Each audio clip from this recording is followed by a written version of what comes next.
Okay, so can you see the screen? Yes. Okay, so we have to finish this story of the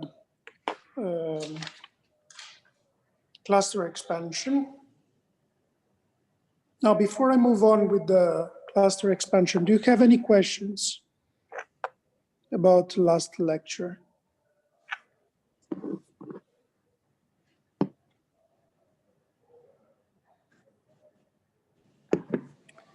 Okay, so if you don't have questions, then let me move on. Last time, what we have seen is that using the cluster expansion, we can write the log of Z, of the ground canonical partition function, which is equal by construction to P times V divided by K Boltzmann times T as the sum over L from 1 to plus infinity e to the beta mu L divided by lambda to the power 3L times BL over L factorial, where lambda is equal to, let me rewrite it, I don't remember the formula, should be somewhere here. Here it is. So let me just copy it. And then go there. So where lambda is equal to this expression, okay? So this is the expression for lambda. Now, this is a very interesting way of writing things, of writing the equation of state. However, is not in the form of the standard equation of state, right? Because as you can see here, we don't have, so usually what we have is, for example, for the ideal gas, P times V divided by K Boltzmann times T equal to N, the number of particles. Or in general, we might think of having P over V divided by K Boltzmann T equal to some function of N, which might be more complicated. But what we have on the right-hand side here is not a function of N, but is a function actually of the chemical potential. What appears here is the chemical potential.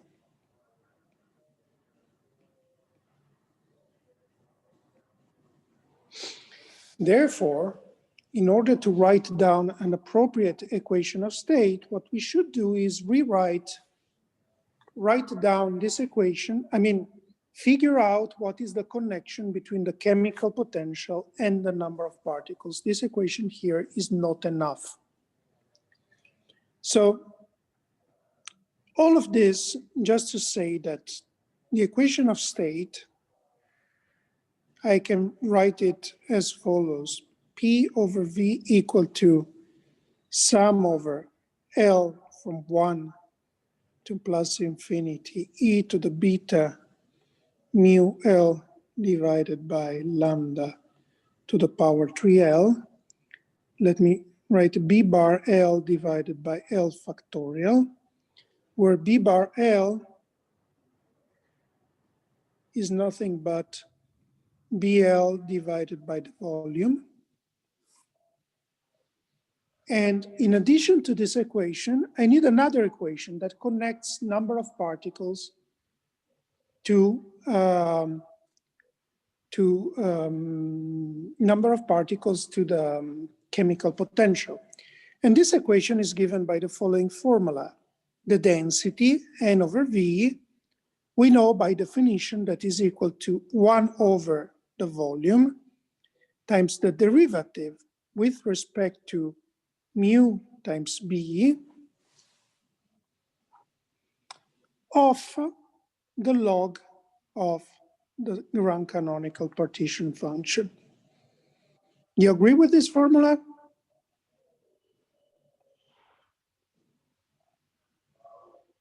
Do you see where this formula comes from?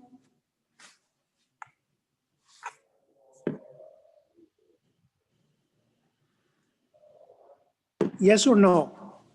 No. No, that's what I that's the answer I expected. Well, so that's because you did not study yet the grand canonical partition function, right? So the grand canonical partition function is defined as follows, right? Where Z is equal to e to the beta mu is the fugacity, right? Now you see that if I take the derivative with respect to mu beta of Z, of the log of Z, not of Z. So this is equal to 1 over Z times the derivative with respect to mu beta of Z. And this is equal to sum over n from 0 to plus infinity of n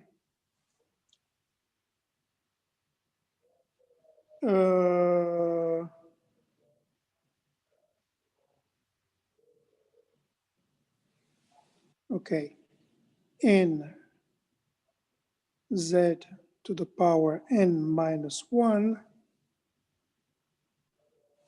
What? No, there's something wrong here, actually. You're right, guys. Let me think for a second. Ah, of course. Yeah, now I remember. There is something wrong in this formula. Now I know what it is. I apologize. I wrote the wrong formula. Thanks for asking me the question. Otherwise, I would never realize it's wrong. So the correct formula is actually the following. Oh, no, it's correct. What I need. Sorry. I apologize. Let me rewrite things. Actually, I can do it this way. Very easy. This is equal to what? Is equal to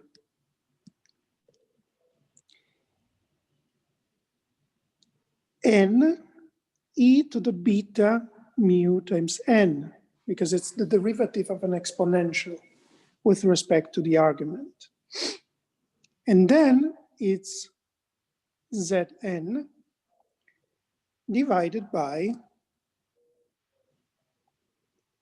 I'm sorry, I got confused by between taking the derivative with respect to mu b and taking the derivative with respect to little z.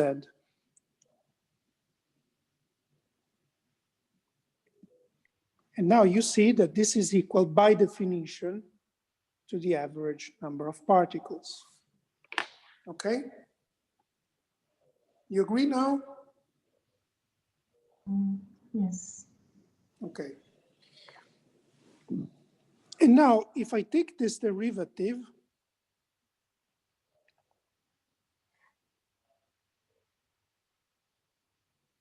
what am I going to get?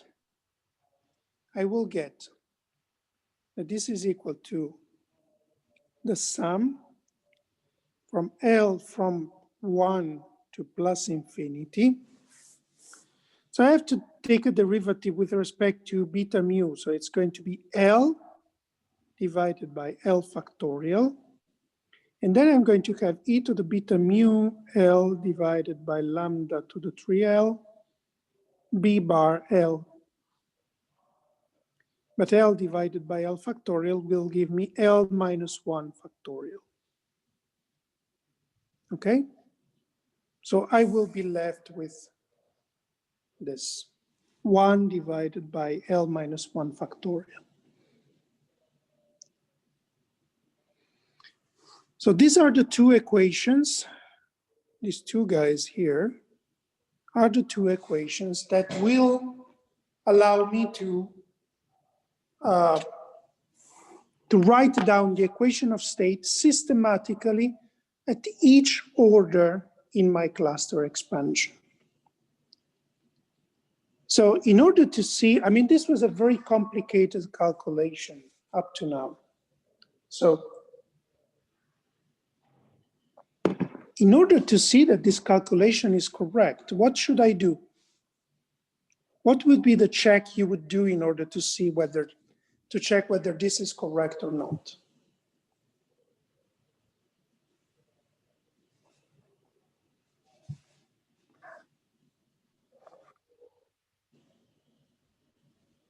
Hello?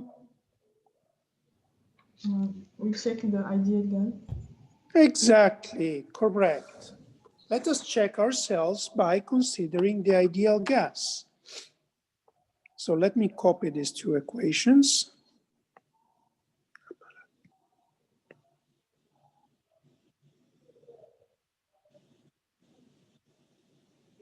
Go to the next page, paste them here, and then check whether I get an ideal gas or not. So I have 1 over L minus 1 factorial here. Okay, so the ideal gas is going to be at the lowest order in the cluster expansion, which is L equal 1. No interaction whatsoever. In that case, what do I get? BL is equal to, so B1, as we know, is equal to the volume, and therefore B bar 1 is equal to 1. Okay? Therefore, the first equation gives me P over KBT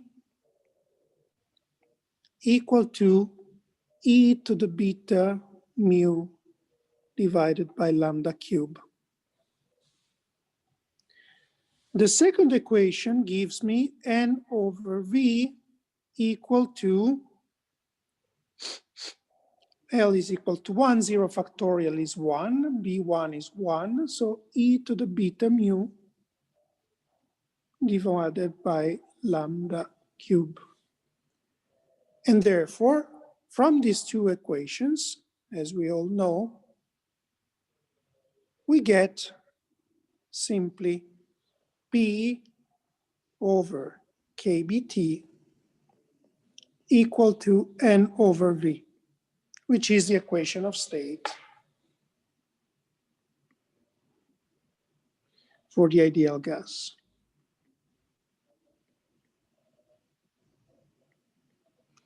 And therefore, at least up to here, everything seems to be reasonable.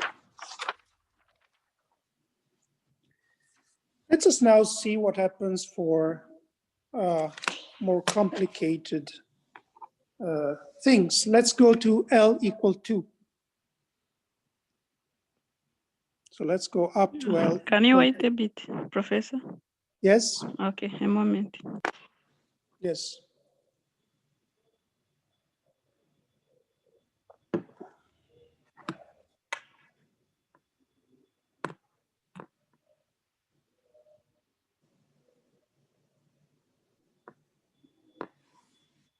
Okay. Okay.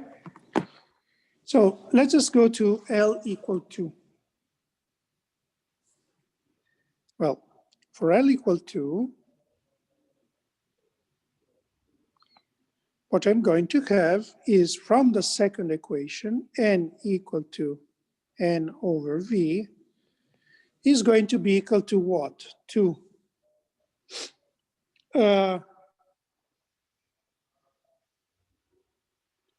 Well, here I called it, let's give a name to this quantity here, e to the beta mu, sorry, let's call this, I don't know, x, okay?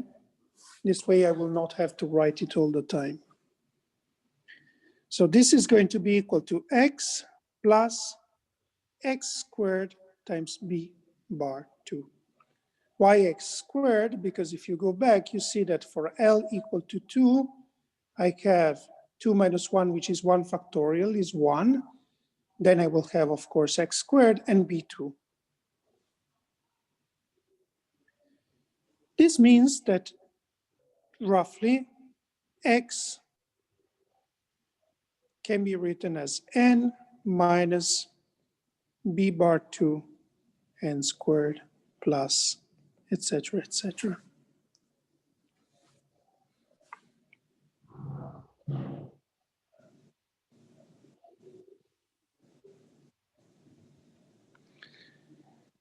Okay. At the same time, what I have is that P over KBT is equal to x plus x squared b bar 2 divided by 2, which is roughly n minus b bar 2. If I substitute what I got above,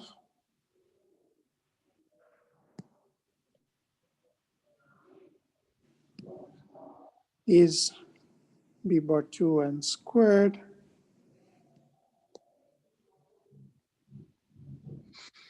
plus n squared over 2 b bar 2 plus etc. etc. And this is equal to n minus n squared over 2 b bar 2 equal to n times 1 minus n over 2 b bar 2.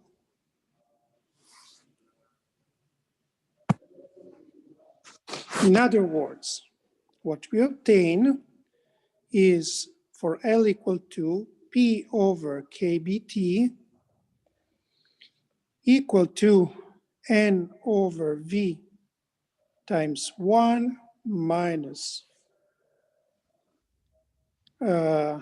B2 N over V, where B2 is nothing but 1/2 the integral in dq of e to the minus beta v of q minus 1. You see, this is exactly what we got last time using the cluster expansion, right? So as I told you, therefore, now you should be able to understand that sorry, not the cluster expansion, the cumulant expansion. So as I promised, now you should be able to see that the cluster expansion is nothing but a generalization or a better way to perform the cumulant expansion.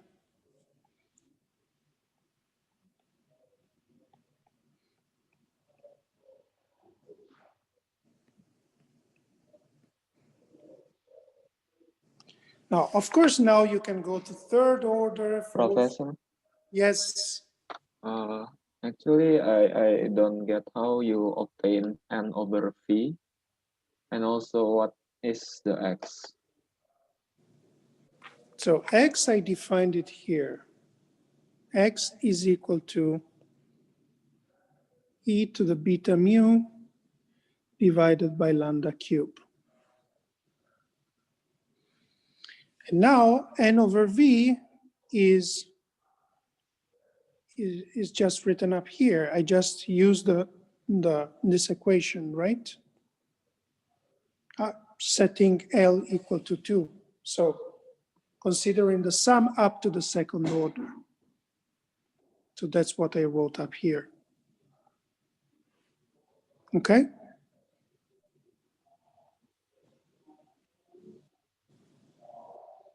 Sorry, can you go back to the...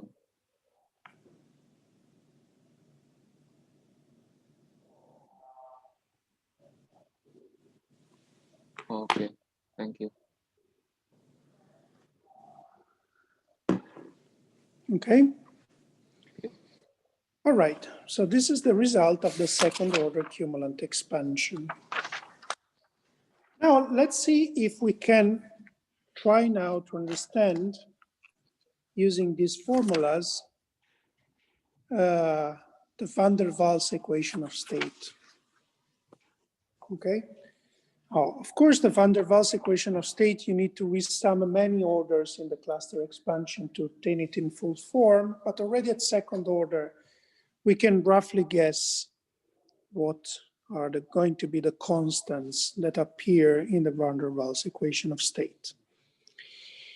In order to do so, let us compute this B2 for the van der Waals potential.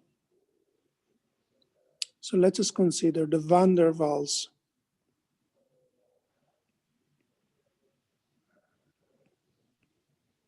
potential,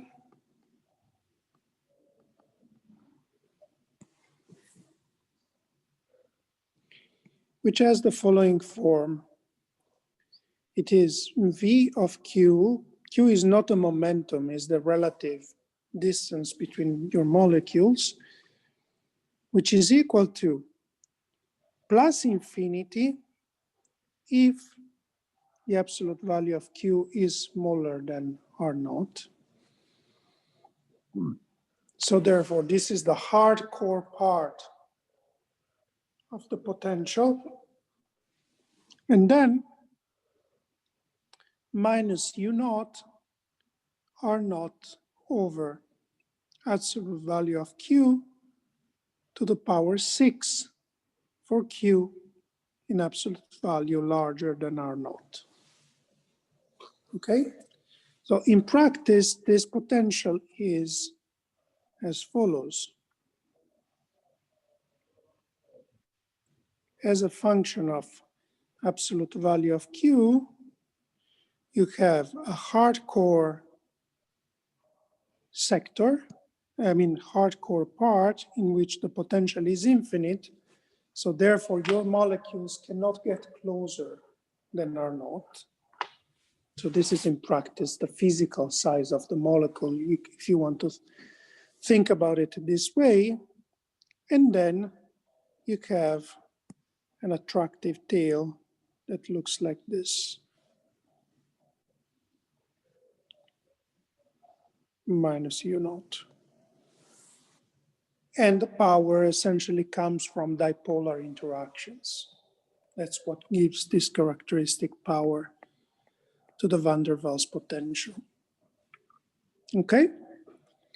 So now what I would like to do is to show you how the constants that appear in the van der Waals equation of state are connected to these two quantities, R naught and U naught. Okay? So I want to connect the two constants, A and B, that appear in the van der Waals equation of state. Let me write it down here. P plus A N over V squared times V minus NB equal to K Boltzmann T times N. So I want to figure out how A and B are connected to R naught and U naught.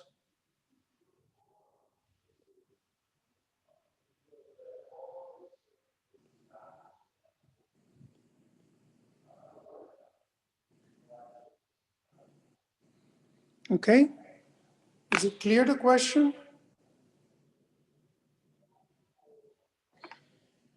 All right. Now,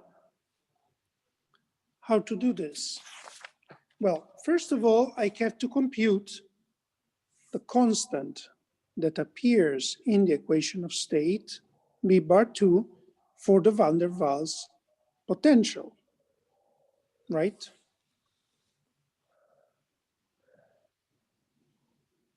So let us do that.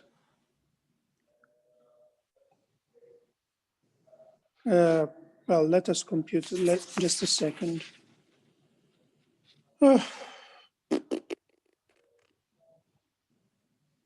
Yes. So let us compute this B2.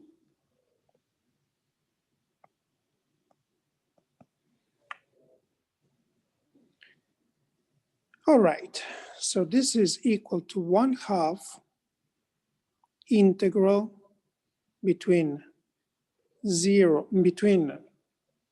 integral over dq of e to the minus beta vq minus 1. Okay? Now, since v of q is spherically symmetric, okay, I can write this as follows, as equal to twice. So that I have, okay, let me write it in a better way. 1/2 times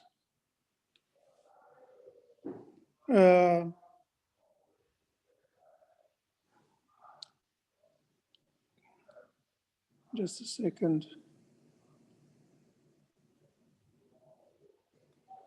Integral dq 4 pi r q squared between 0, okay, 4 pi q squared e to the minus beta vq minus 1. That's because the potential is spherically symmetric. Okay, so I can write it in this form. I already performed the integration over the solid angle. That gives me a q squared, 4 pi, and I'm assuming that I'm in 3 dimensions, okay, for simplicity. So that's why I get a q squared here. Clear? Is it clear to everybody?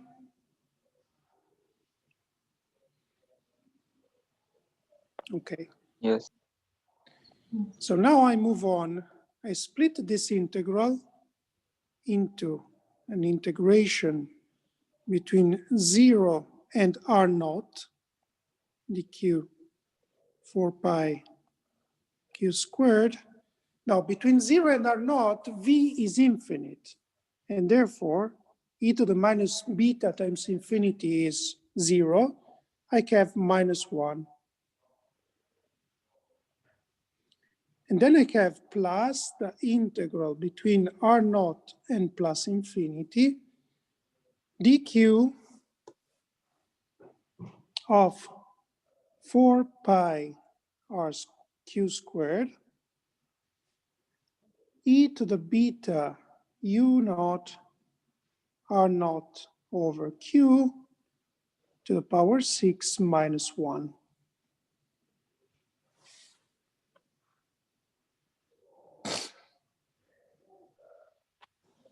Okay?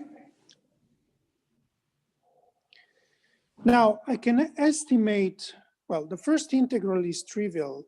I get 1/2 times minus 4/3 pi r naught cube.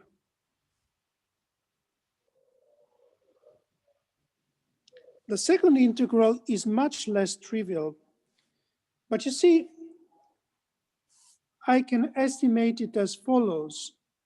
If I assume that the temperature is sufficiently large in such a way that beta u naught is much smaller than 1, then I can expand in power series this exponential and write this as approximately r naught plus infinity dq, and then I have 4 pi q squared times, so I will have 1 plus beta u naught r naught over q to the power 6 minus 1.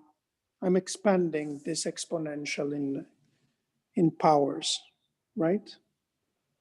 So this is what I get. Okay? Now this one goes with this one, This squared goes with this 6, and I leave behind a 4.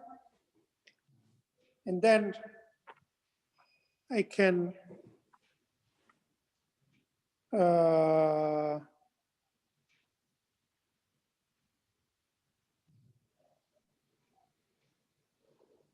easily do this integral because it's well, it's a straightforward 1 over r to the 4th to integrate between r0 and plus infinity. And at the end of the day, I will get that this is 1/2 minus 4/3 pi r0 cube plus 4 pi divided by 3 beta u0 r0 cube. Again, that's doing the integration. So this I can rewrite as minus 4/3 pi r0 cube times 1 minus beta u0. Or, if you want, minus omega. Omega is a volume. Omega is 4/3, so it's this. This is my omega times 1 minus beta u0. Okay?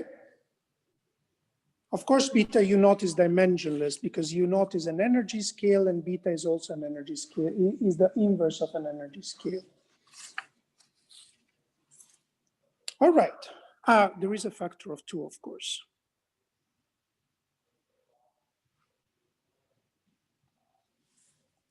All right, so if I now substitute this into my whatever equation of state, I get P over KBT equal to N plus omega over 2,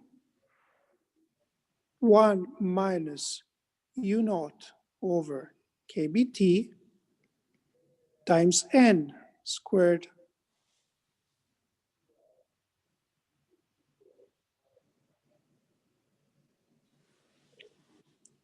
I can rewrite now this equation as follows. I collect all the terms that have 1 over KBT. So I have P plus U0 times omega divided by 2 N squared divided by KBT equal to N plus omega over 2 N squared plus higher order terms eventually. So now we have to make a leap of faith. You have to believe me in a sense that if you would go to higher orders in this cluster expansion,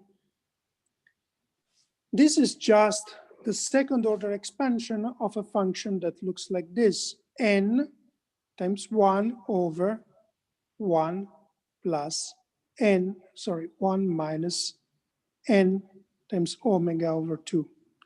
You see that if I take this function and I expand it to second order, I get n times 1 plus omega over 2 n plus etc., etc. And this is exactly, at least up to second order, the expansion of these two functions coincide.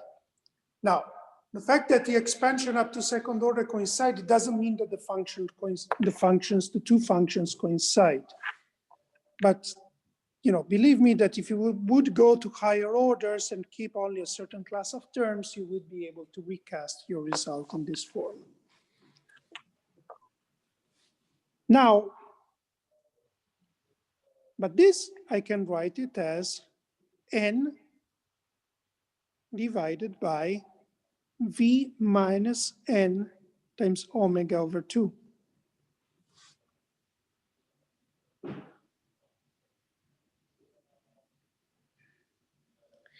Therefore, if I now substitute everything, I get P plus U naught omega over 2 N over V squared times V minus N times omega over 2 is equal to K Boltzmann times T times N.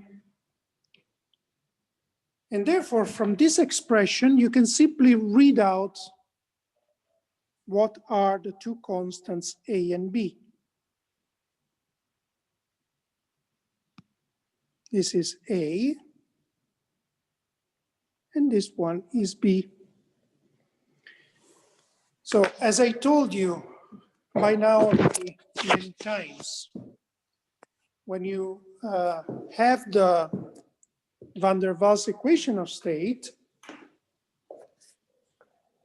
the constant A is connected, the constant B is connected to the excluded volume. And it's not surprising that what I get here is something that is proportional up to factor to the volume of the hardcore part of the hardcore sitting around the molecule, right? Well, the constant A is connected to the attraction, to the long range attraction among molecules that essentially modifies the pressure. And that's why it is proportional to this energy scale, you know. Okay? Good. Are there questions at this point?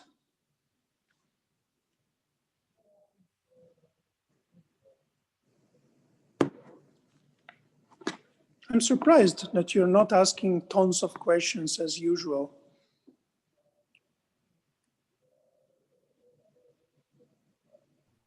Yeah, I have a question. Yes. Can you go back to the expression of B2? You said it's the result of covalent expansion. Yeah, this one. Yeah, I didn't get it. You didn't get it? Well, that's because you don't remember what is the cumulant expansion. If you go back to the cumulant expansion, you see the good thing of having this iPad is that I can show you the cumulant expansion.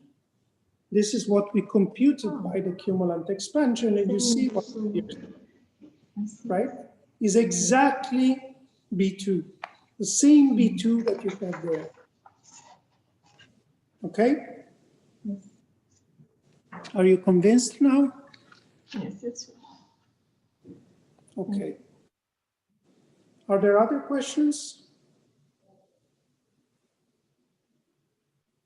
I think I have one. Yes. I'd like to ask about the approximation which beta U naught is much less than 1. It's not really clear to me why you made such assumption. I made it because otherwise I wouldn't know how to compute this integral. I mean, As simple as that. So you see this integral here, exponential of beta U naught times blah, blah, blah, in general is a bit more complicated. So certainly this expression here for A, here is just an, is just the lowest order expression. But what I'm saying is that, so I'm evaluating it in this limit. Otherwise, I don't know how to compute analytically this integral. so in essence, the solution only works, well, it works better in conditions in which the system is thermally excited or something, because it should be. These expressions for A and B, in particular the one for A, is correct in the limit in which beta U naught is much smaller than 1. Now, if beta u naught is not much smaller than 1, then you have to evaluate this integral properly, right? Which is a Yeah, bit yes. cumbersome. If you're able to do that, well, go ahead. But since when I did this calculation, I don't remember when I did this calculation. I mean, I did it many years ago, but when I did this calculation, I was not able to do this analytically. Then I said, okay, let's do it in the limit, in which case I can expand this exponential and do the integration analytically, okay? And everything is very, very simple. All right, other Okay. questions?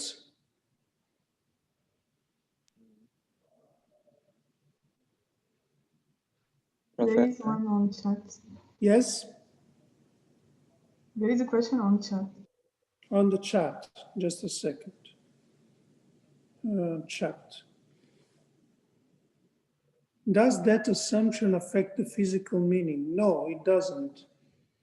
Actually, what that assumption means is that here you should imagine this A to be, I think, I didn't do the calculation, but I suspect that it's correct what I'm saying. A is going to be something times u naught plus something else times u naught squared plus something else times u naught to the third, etc., etc. And what I'm doing is I'm truncating this expansion to the first order. So the physical meaning is still there. I'm simply truncating the expansion.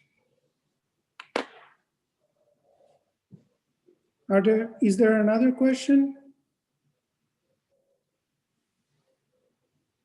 Hello? Professor, Yes. uh, when you uh, consider cumulant expansion, the B2, the capital B2. Mm-hmm. I mean, before that, you were discussing about the.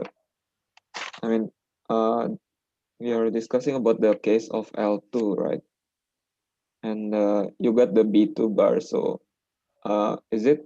I mean, is it equivalent like B2 bar to B capital 2? Well, yes, as you see here, B2 bar, B bar 2 is equal to B2 divided by the volume. So is it correct? Just a second. Let me see.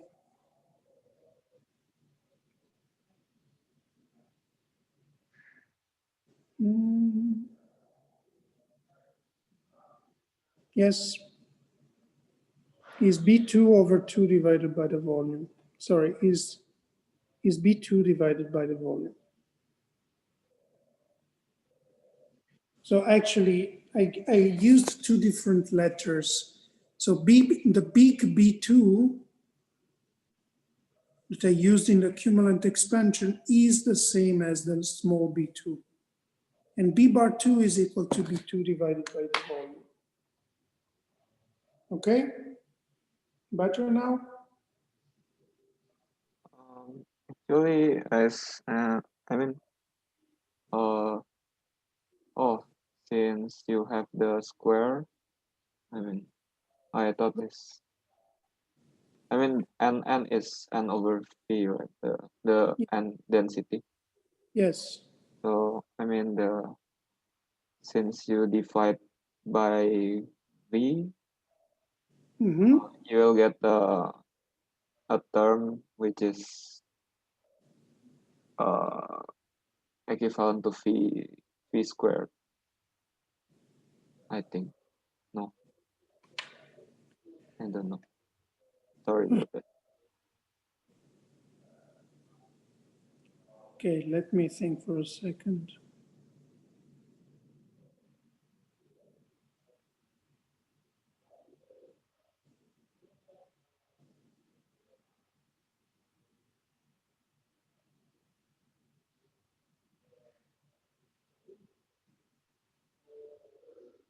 Oh, no, you're right. Sorry, I apologize.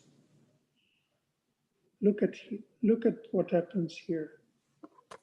B2, little b2, is equal to V times this. Therefore, okay, now I got things correctly. B2, sorry, let's erase this. So B bar 2 is B2 divided by V. But B2 is V times big B2 divided by V. And therefore B bar 2 is equal to B2. Okay? Is it better now?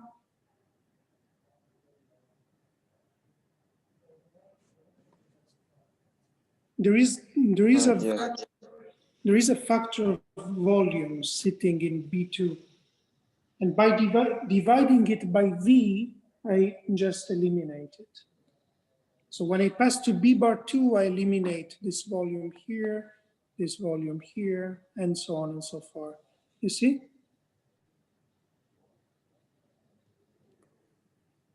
Okay.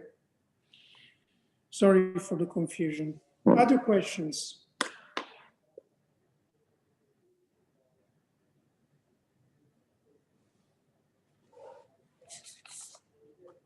Okay, so if there are no more questions, then we are essentially done with classical statistical mechanics. Okay? And now we can start with quantum statistical mechanics. Are you ready? Do you want to ask questions about classical statistical mechanics first, if you have some, before I start with quantum? The moment, no. Okay. All right, so let's start then with quantum statistical mechanics.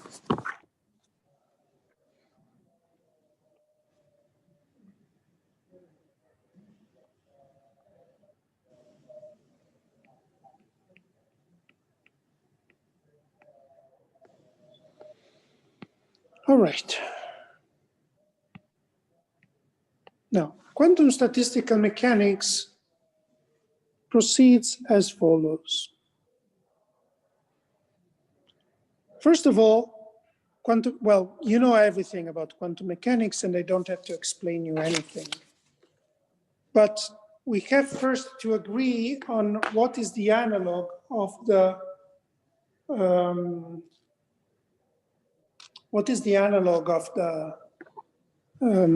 how is it called? The equal a priori probability postulate for statistical mechanics in the quantum context. So in order to write down the analog, let me proceed as follows. Consider an operator O, and let us consider its time evolution in quantum mechanics using a generic Hamiltonian H. Now, I'm sure that you all know that this is given by psi naught psi. This is the initial condition, initial state.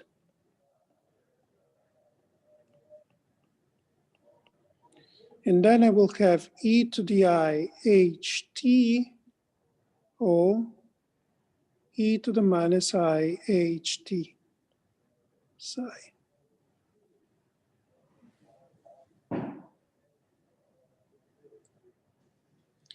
Now, in order to write down what is the specifically this time evolution, let me write psi in terms of the eigenstate of H.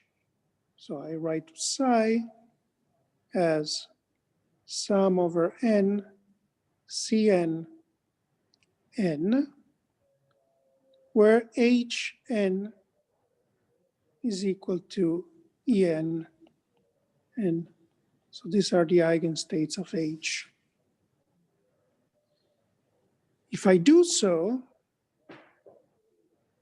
then you immediately see that this is going to be equal to the sum over N and M of C star. What happens? Just a second.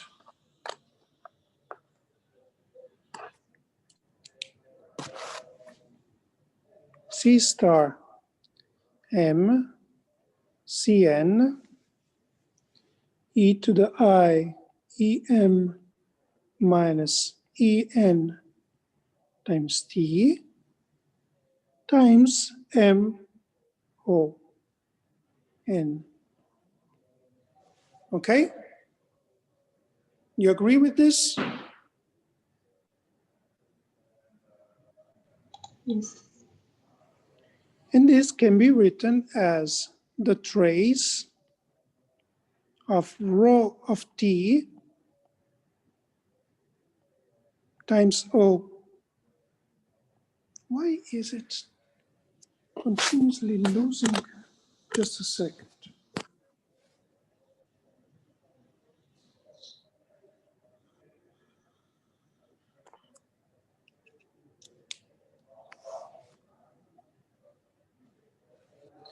Where rho of T is the time-dependent density matrix that solves the evolution equation I dt rho of T equal to H times rho, H commutator with rho, and is given by e to the minus I ht psi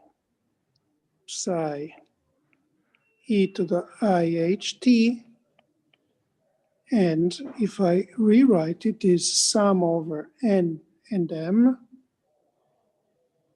e to the I Em minus En times T C star M Cn N M.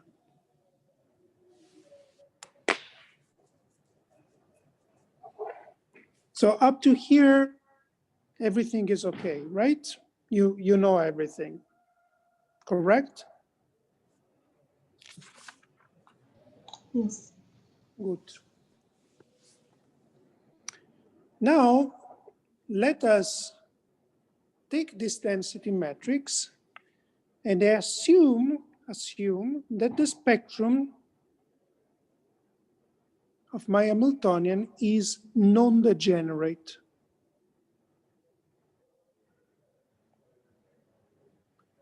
What does it mean? It means that if Em is equal to En, then M is equal to N.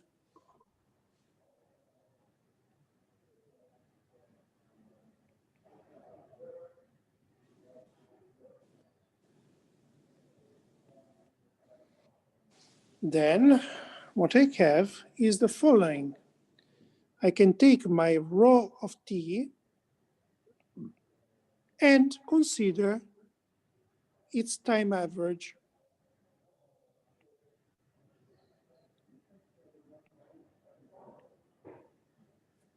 What does it mean to consider the time average? It means to consider the limit for T going to plus infinity of 1 over T integral between 0 and T dt rho of T.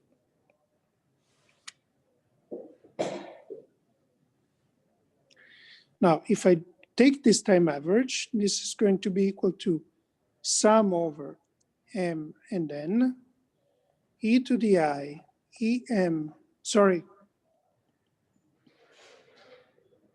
C star M Cn M N, N and M, not M and N.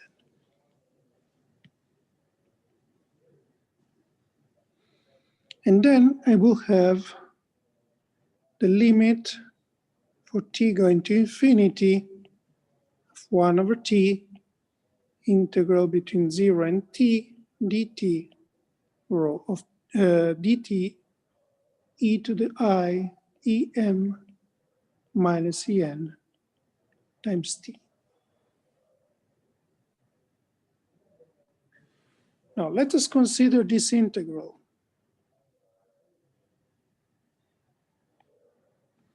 Now this integral, if is equal, if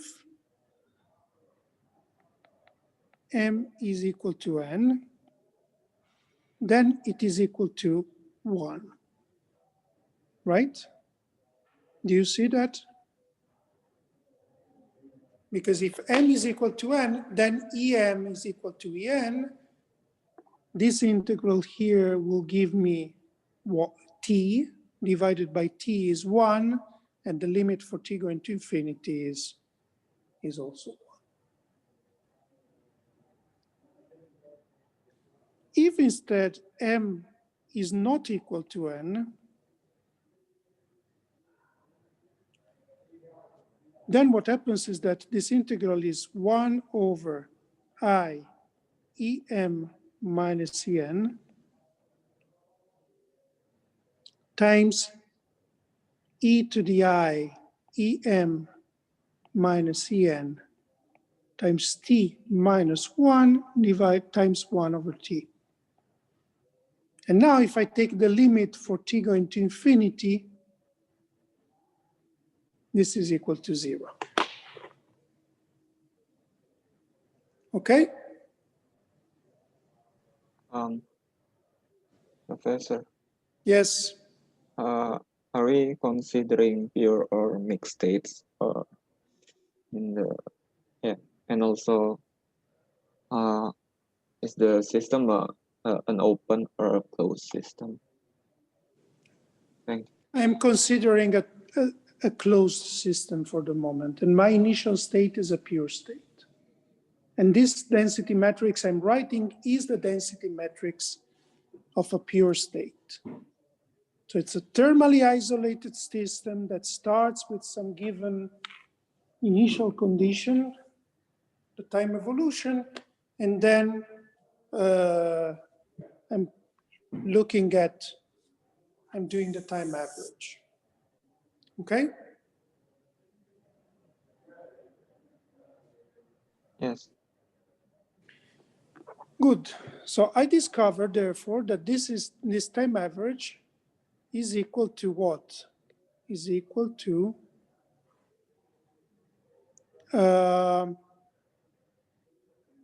sum over m and n, c star m, cn, n, m, and then delta n, m, which is equal to the sum over n, cn squared, n, n.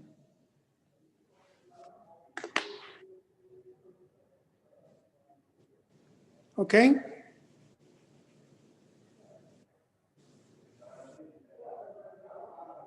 Now the point is the following.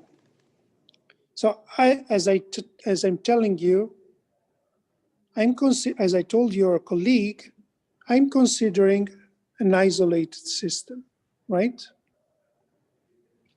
It's not an open system.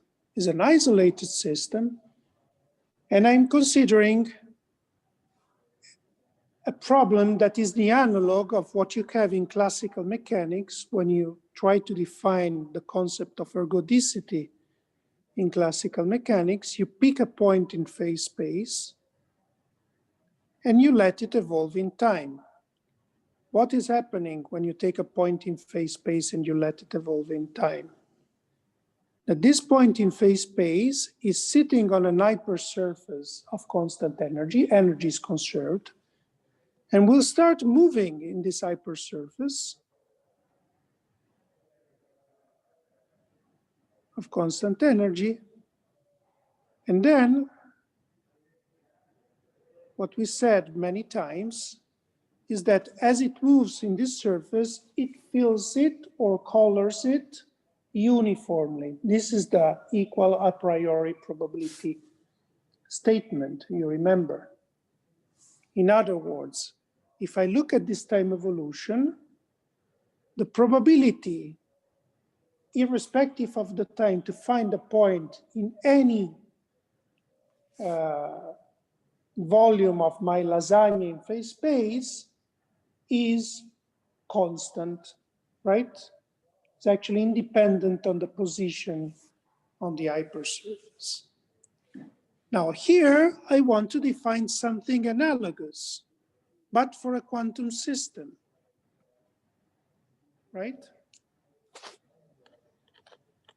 So what do I do? I'm starting with psi. I let it evolve. I said the time averaged density matrix is equal to this sum over n Cn squared n n. And now the equal a priori probability postulate, or if you want, the microcanonical ensemble,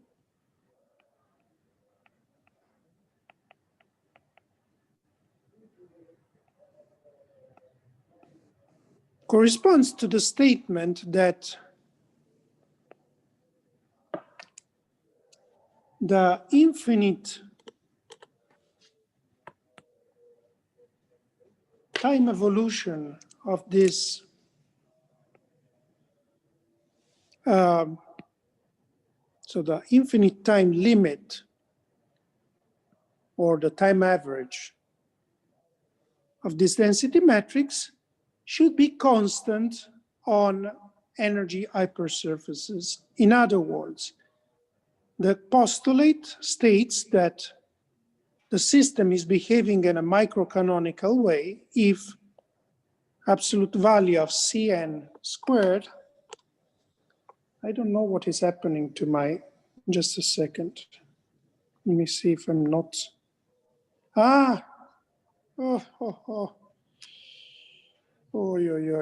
just a second, let me say it in words, because now I understand that the pencil is out of, is completely, it doesn't have any battery, so I have to recharge it a bit. I apologize.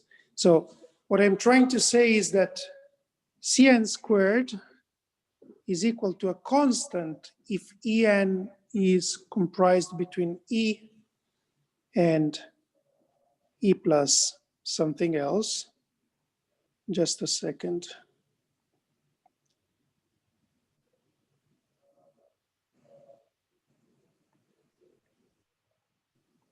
So let's see this Apple Pencil, how much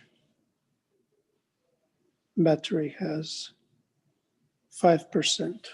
Okay, let's try to see if it works now with 5%. Otherwise, we'll recharge it a bit. I apologize for this. I should always remember to recharge it systematically, but sometimes I forget. And then E smaller or equal than En smaller or equal than E plus delta, and then 0 otherwise, where gamma E is the analog of phase space volume in this case, and is just counting of states with energy between E and E plus delta.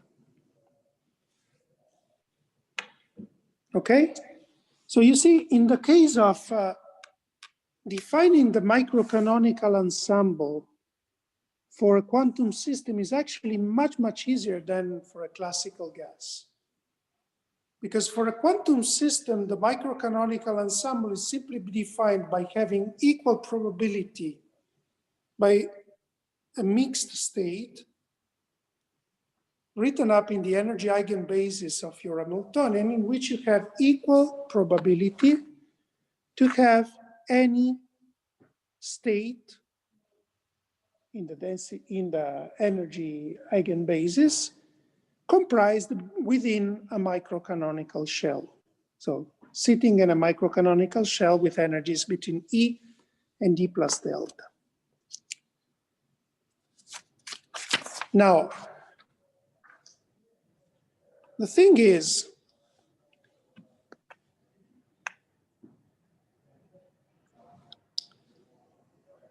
do you know what is the von Neumann entropy? Have you ever heard this name, von Neumann entropy? Me no. No. Okay, so anyway, Boltzmann, given that this writing here, what Boltzmann would tell you is, okay, then the entropy, the connection in this ensemble between statistical mechanics and quantum mechanics is the following. S is equal to K Boltzmann, the log of gamma of E. Right? This is the Boltzmann formula, where gamma of E is now perfectly dimensionless, is just a number of states within an energy shell. We don't need to write down any normalization. Number of states in an energy shell.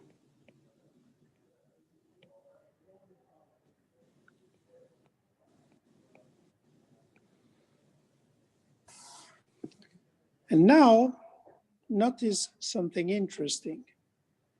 In quantum mechanics, there is actually a much better, if you want, way to write down the same formula, which is the following.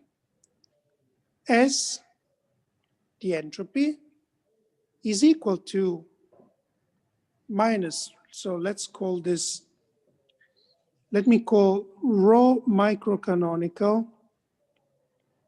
as the density matrix sum over n, 1 over gamma en, gamma Fe, n.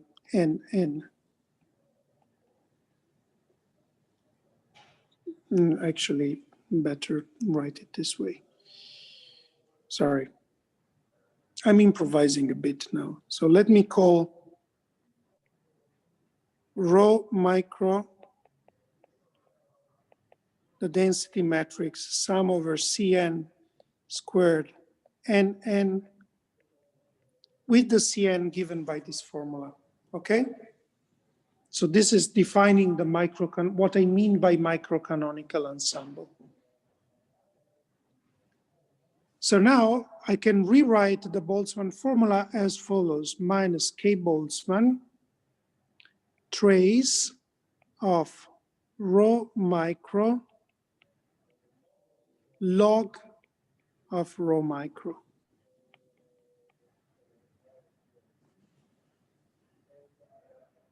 Why? Because if I calculate this trace in the energy eigenbasis, then this is minus K Boltzmann sum over n Cn squared log of Cn squared. And this is equal to K Boltzmann sum over all En between E and E plus delta, 1 over gamma of E times log of gamma of E.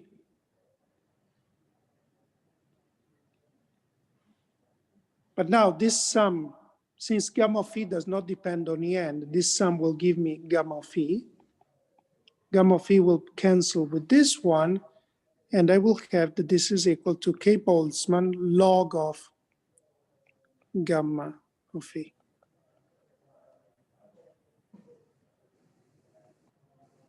So this is the quantum mechanical way to write down what I wrote above. Now, the reason I'm writing it this way is that in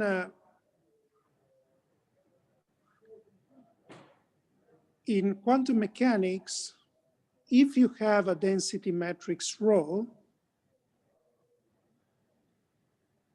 you can always define an entropy, which is called the von Neumann entropy, which is equal to minus trace of rho log of rho.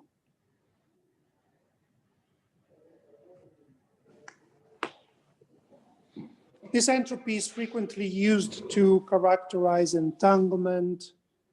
Sometimes it's called entanglement entropy in certain situations. Anyway, this is not important for us. And therefore, this statement is equivalent to the statement that the von Neumann entropy of a microcanonical density matrix, whenever the equal a priori postulate is satisfied, as I wrote it down before, is equal to the Boltzmann entropy. Okay?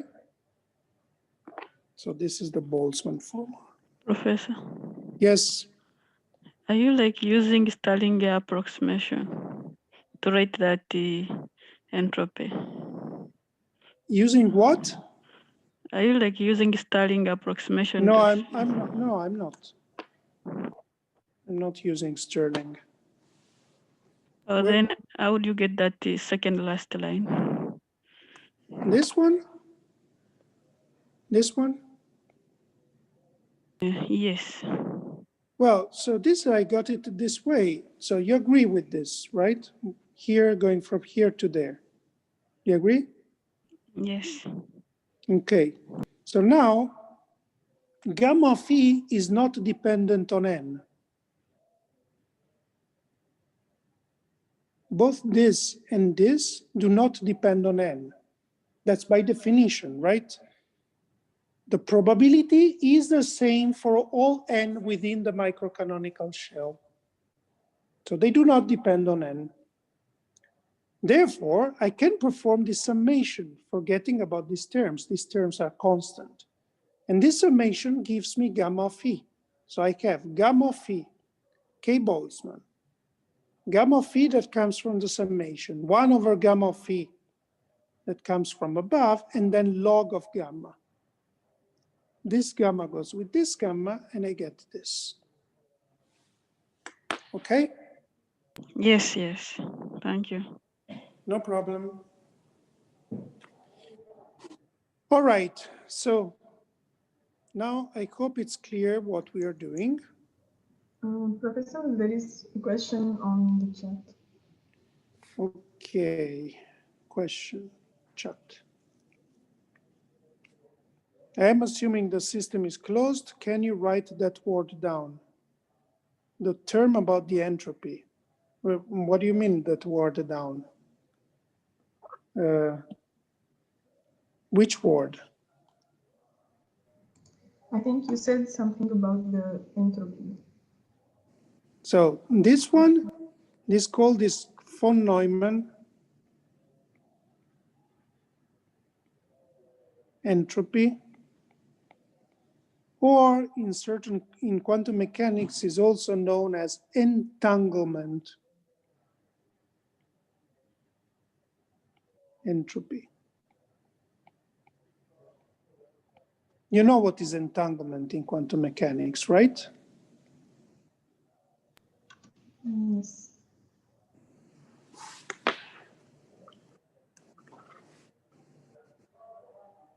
Okay.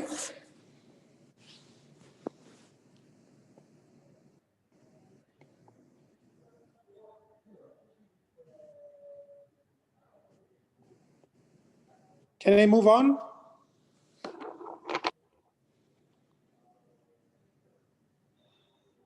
Okay. Yes. Now, let me now tell you something. Suppose that I have, so in practice, gamma phi that appears in the Boltzmann formula is counting the number of states within a microcanonical shell. And now you see, you should understand the connection between this and what we wrote down a few months ago, this formula.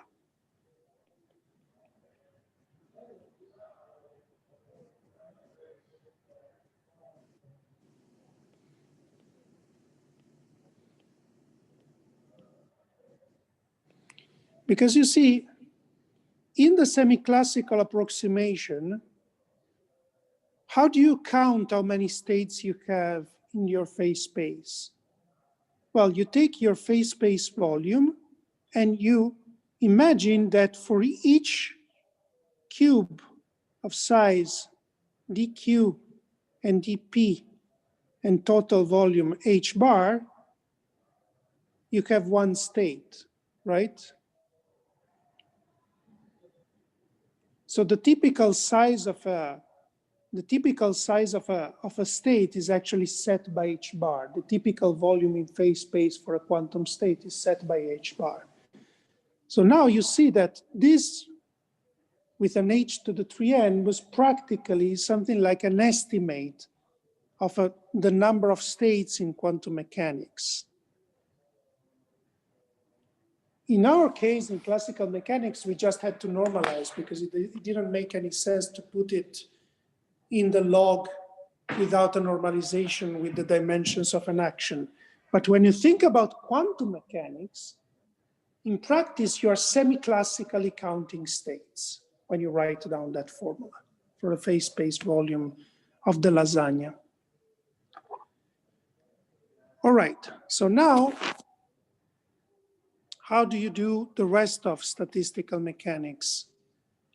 Well, the canonical ensemble is simple. You write down the partition function as sum over n are the eigenstates, the quantum number of the eigenstates, e to the minus beta en, and the average of any operator in the canonical ensemble is the trace of rho canonical times O, where rho canonical is equal to e to the minus beta h divided by the partition function. And then you can also write down the grand canonical partition function. So this is Zn, Z equal to sum over n from 0 to plus infinity, Zn, Zn. And this can be written as sum over n from 0 to plus infinity, sum over n, e to the minus beta, en minus mu times n,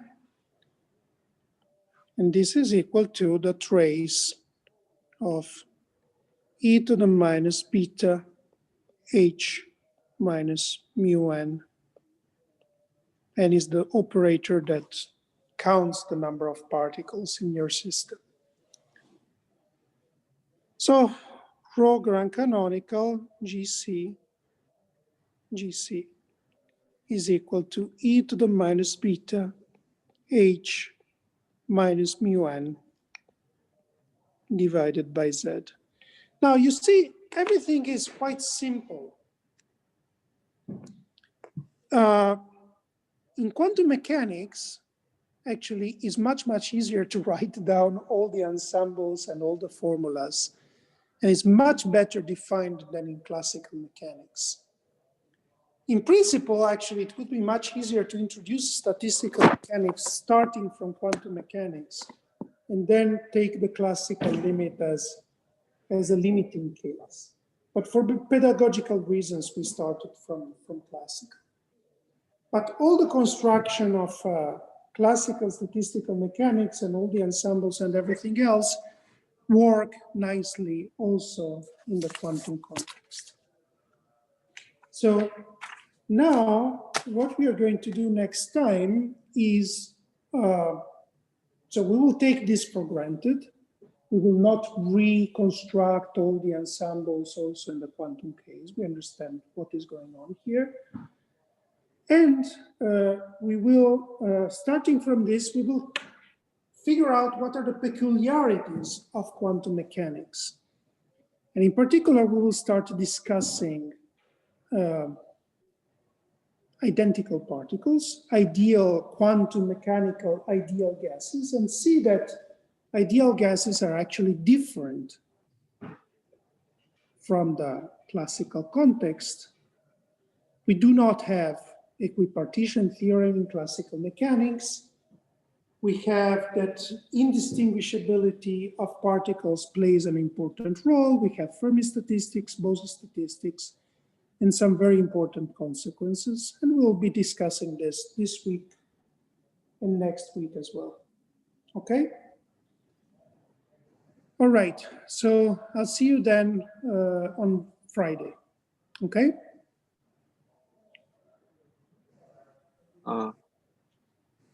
Professor? Yes? Though, sorry, but the density matrix of canonical is over E exponent to the power of minus beta h over Zn, or that? Over Zn, yes, Zn. Zn. Oh. Also, can you maybe repeat a bit about the concepts in the entanglement entropy and how you define the both canonical and grand canonical in quantum approach? Thank you. No, how I derive them, I'm not deriving them, I'm writing them. I'm not deriving them. I'm simply saying this is the generalization in quantum. I mean the divine, not derive. Yeah. How I divide? Divine. Well, the story is the same as in the classical case. The canonical describes a system that is able to exchange energy with, that is open, is able to exchange energy, but with a constant number of particles. The grand canonical is exchanging both particles and energy. The three ensembles are as equivalent in the quantum context as in the classical context. Everything is the same. You just have to write down in this discrete form instead of the complicated quantum mechanical, classical way. About the entanglement entropy, well, I didn't tell you what entanglement is. I didn't discuss what the von Neumann entropy is and so on and so far. All of this is supposed to be a topic for a quantum mechanics course. I don't know if you discussed it in the quantum course. Did you talk about this? No. No. Well, I can tell you something about this next time at the beginning of the lecture if you're interested in it. Okay? Actually, I'm quite curious on why you. I mean, is the way you define von Neumann entropy is, I mean, you have the trace of rho log rho. Is it only for the microcanonical rho or? No. For any density matrix, any density matrix, you can define the von Neumann entropy as trace rho log rho. For any density matrix in quantum mechanics. So basically, you can have the entanglement entropy for like microcanonical, grand canonical, and canonical system. You can define it for everything. I told you, and it's called entanglement. Well, in order to define it, to call it entanglement entropy, you have to define what is entanglement, and how this characterizes entanglement. And I didn't explain you this. Let's call it von Neumann entropy. Okay, forget about entanglement. So you can define the von Neumann entropy for any density matrix in quantum mechanics. okay? So for the microcanonical, canonical, non-canonical, and for something else, for whatever you want, any density metrics in quantum mechanics, you can compute the phenomena. Okay? Yes. Okay. Other questions?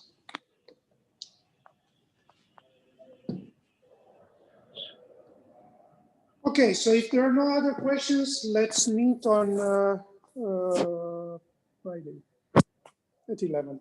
Okay? Okay. Okay. Bye. Bye-bye, guys. Bye-bye.